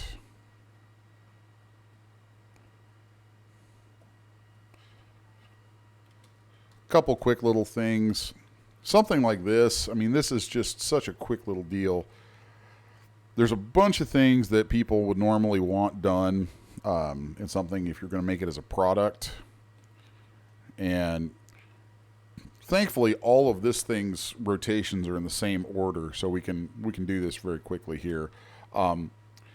If you have in your parameters editor, you have consolidate properties turned on, then if I select a couple of things, you'll see that their rotates and all that. You'll see a little number comes up that says how many X rotates are selected or how many Y rotates and so on. So we can select all of those and we can edit them in bulk, which is really handy. So let's call the X rotate bend. Then the Y rotate we'll call twist. Z rotate I'm going to call side to side. And then I'm going to lock and hide. Go into edit mode and lock and hide all of the translates except for that one. We want the base to be movable. So let's go into these translates and I will lock them and then hide them. There we go. So now if I have show hidden turned off, we'll only see what we've placed in here. And so now we have bend, blah, blah, blah, blah, blah. There we go. Cool. So I'm going to grab from L1 all the way out now and set some limits on things. So, and I'm just going to throw some blanket values in here. So let's do a limit on all of these of about 50 and negative 50.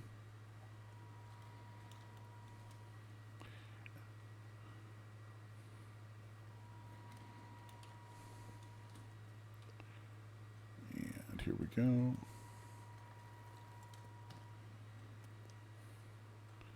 And we should have limits on, but let's make sure. Let's go right click and go to limits, enable limits on selected properties.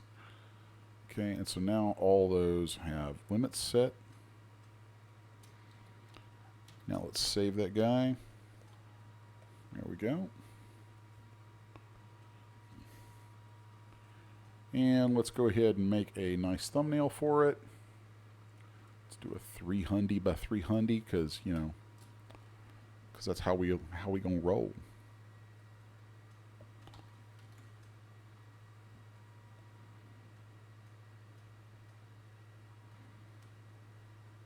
And I'm just gonna pose this thing a little, you know, just so that it's a little more interesting looking here.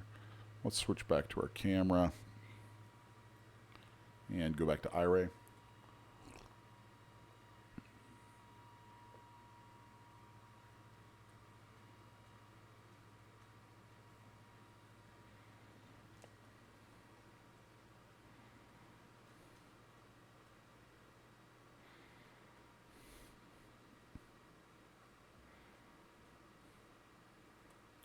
So we have 300 by 300.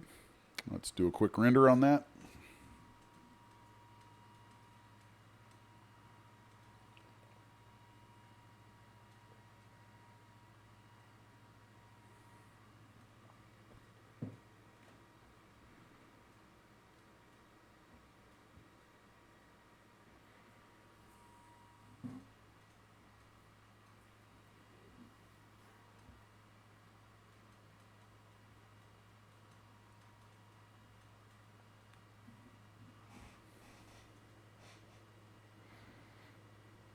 Sometime today, Ira.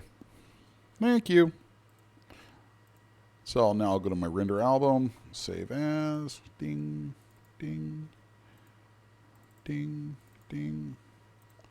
And let's go ahead and change that. We just want to remove that .duf out of there. There we go. Refresh. And now we have that. Sweet.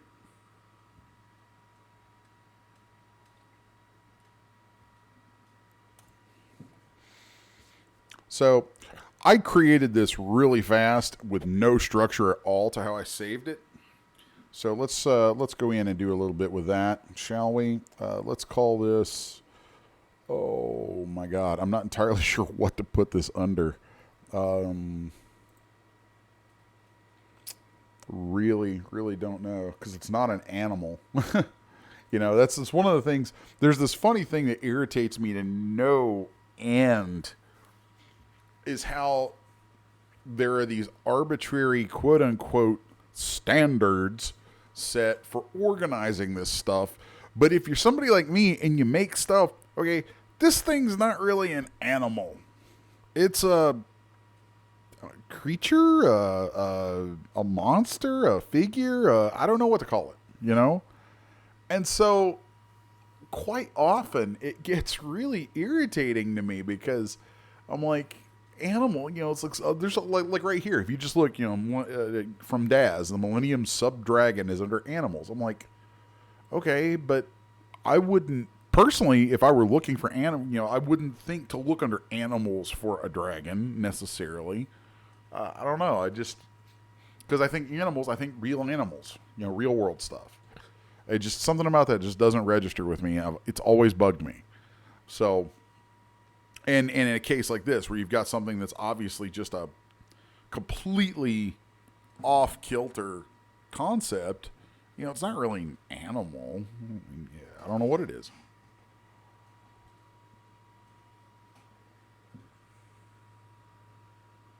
Colonel Sanders responds, says, I got the same problem for cyborgs and androids as well. Yeah, and it's one of the funny things with this is, like, there's, you know, there's so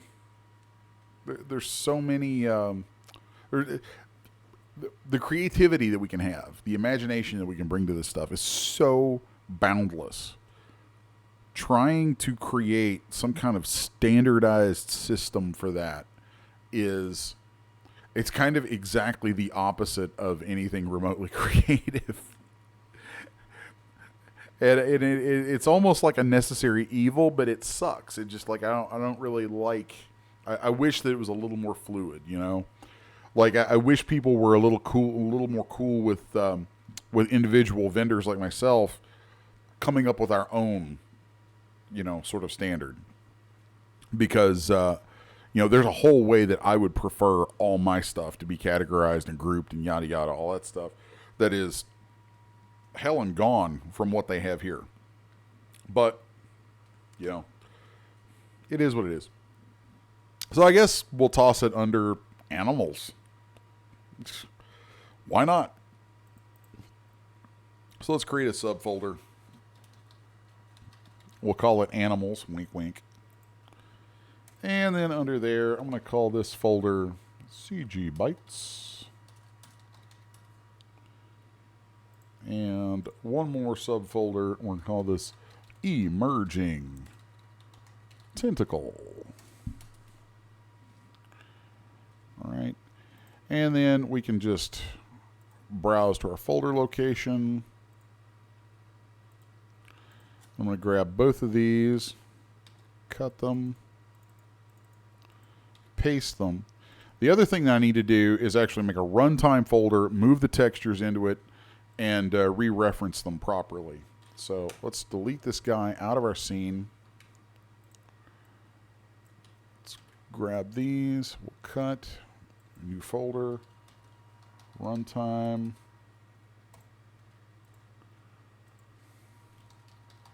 Textures.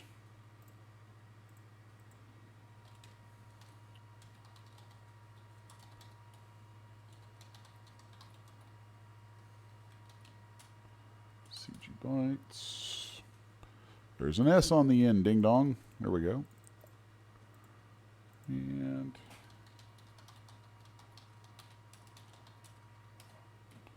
I'll just pop those in there. And of course, we need to re-reference them in our actual DUF file. So let's open that up.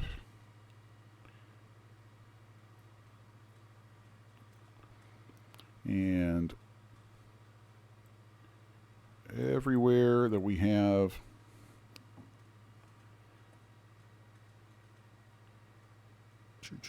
let's see.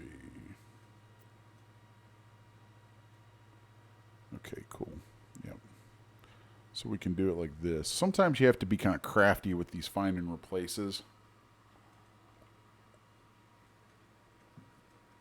And I'm probably going to do this wrong because I almost always screw these up the first time I do them.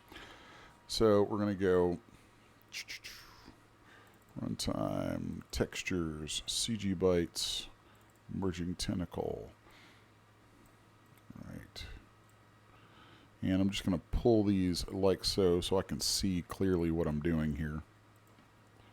So we want /runtime /textures /CGBytes. And then the rest of that.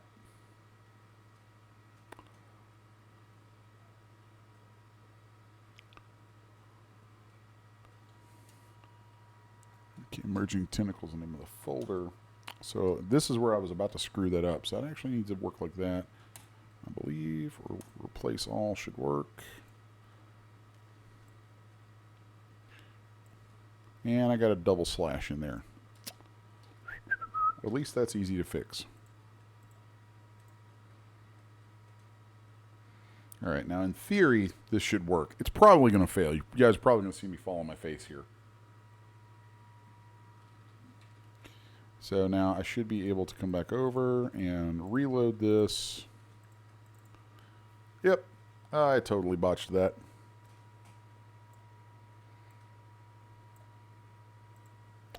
Oops.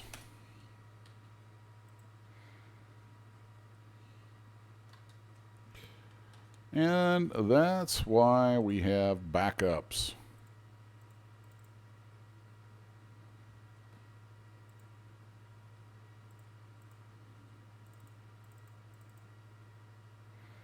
So let's just close that. Close that. Yay for backup files. All right, we're going to paste all that. No.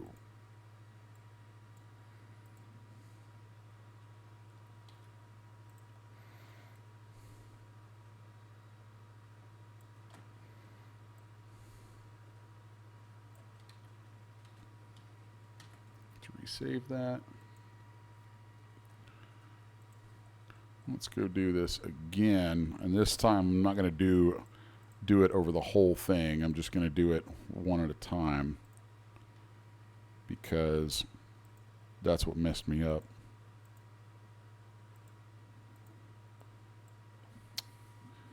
So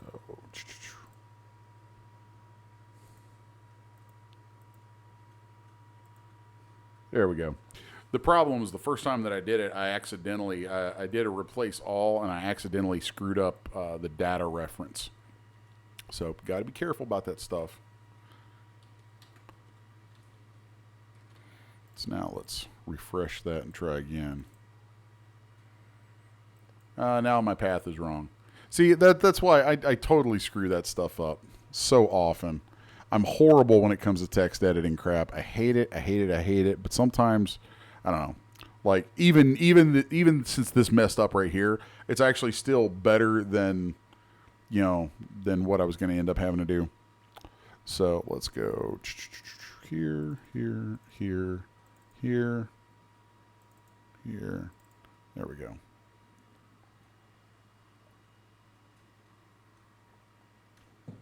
Cool. And I can resave that out. and it'll be fine. I also want to make sure that I delete that doodad off of there, out of Puppeteer, before I save it.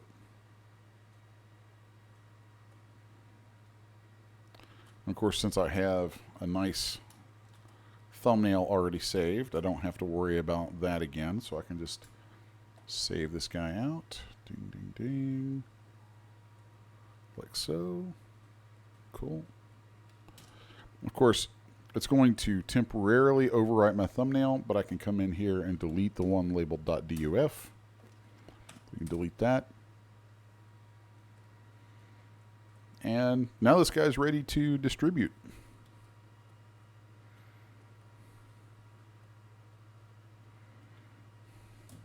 So there you go. On the fly freebie for you guys. Pretty nifty stuff. Let's go ahead and add a dev folder, because that's where I like to put my ZBrush resources. Okay.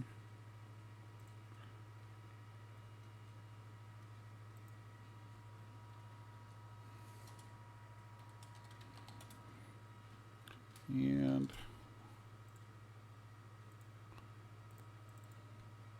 emerging tentacle. And there we have the ZTL for that. All right, you guys. Very, very cool. So we are nearing the close of today's session. We have about 7 minutes left. So I'm going to take some time, like I said, and go back to the chat, talk to you guys a little bit. Glad that we got something kind of cool on deck to show today. It's nice to do quickies like that, because I think that from a vendor standpoint, I'm very bad about getting myself into projects that are enormous. I do that all the time. I dream big. I think big. I want to do cool, over-the-top characters and big, crazy creatures that are just, I like that stuff. That's really what I thrive on. It's what I enjoy doing. And so I tend to work myself into these corners sometimes where I'm doing a project that may not pay for itself. You guys would probably be stunned at how much of the stuff I make, well, actually, you'd be stunned at how much of the stuff I make never even sees the light of day. There's a lot that I scrap. And then the stuff that I release, you'd be surprised, I think, at how much of it doesn't pay for itself. Not by a long shot. But the flip side is, when you focus on being able to work fast, you're able to create more. And my theory has always been, I'm going to throw it all against the wall and see what sticks. And sometimes the things I throw against the wall may be what I like, and it may not stick. It may not catch on with everybody else, and it may not make me a whole lot of money. Then again, sometimes things do. The more I'm able to make, just by averages, then the more chances I have for something to click. So I tend to go into this with this sort of attitude that I'm going to make what I want to make. That right off the bat, because if the time I spend making something isn't enjoyable, then why am I bothering? But then the other thing about it is sometimes quick little things like this are a good way to sort of stretch your brain a little bit, take a break from a big project, or just kind of, whether it's a little piece of jewelry or a tentacle beast, or some little thing that makes for a quick little product, a quick little project. Those sorts of things are a great way to sort of cleanse your brain palette from those larger projects. And oddly enough, I find that quite frequently it's those little projects that take me, like this. You know, this guy right here took under an hour to make. You know, I could probably plug a half an hour into this and save a handful of poses for it. If I wanted to get really in depth, I'd take maybe another hour and throw in, a human figure or two for it to interact with, have some interaction poses. You know, full total, I could probably spend about 3 hours on this and have a tight little tentacle product that, oddly enough, I think would probably sell. Probably do all right. A lot of the smaller products like that actually end up making, end up having a great deal of success. I think it speaks to the sort of mix and match nature of what a lot of folks in the hobby end of this stuff are looking for. You know, they want to be able to look at a big catalog of stuff and pick, oh, well, I want this piece and I want that piece. I want this outfit or this piece of that outfit. And they want to mix and match. They want modularity. So these small little projects, quickies like this, have a very strong place in the market. You put them out at a very low price and they tend to do well. So it's kind of interesting because to me they're sort of, like I said, I consider them sort of my brain palette cleansers from doing larger projects. And then they end up, helping things out. They end up being really, really cool little tools and parts of my catalog. So it's just something to sort of think about. Let's see.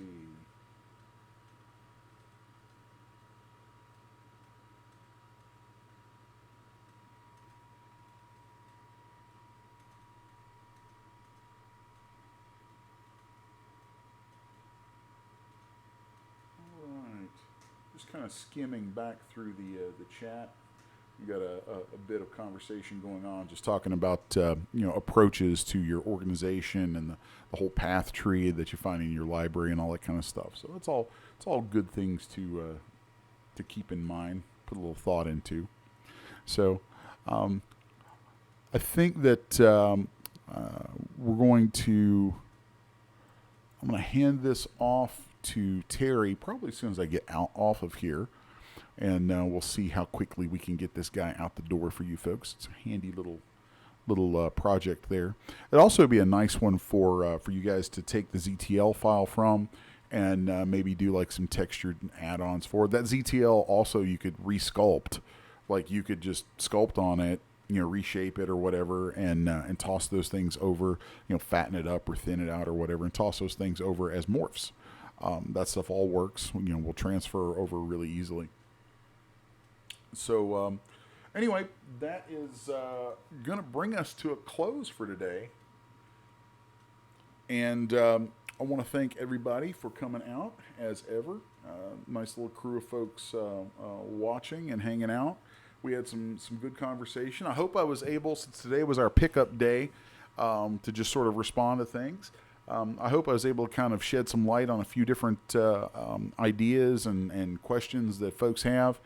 And of course, we ended up actually creating on the fly a completely new, freebie for you guys out of it. So you're welcome. So without further ado, I'm going to be taking my leave of the stream for the evening. And thanks to Jason, Mr. 3D Loki, and Miss Terry from CGBytes, folks for moderating the chat, and CGBytes for putting these things together. So until next time, I will see you guys next week. Keep making some cool stuff.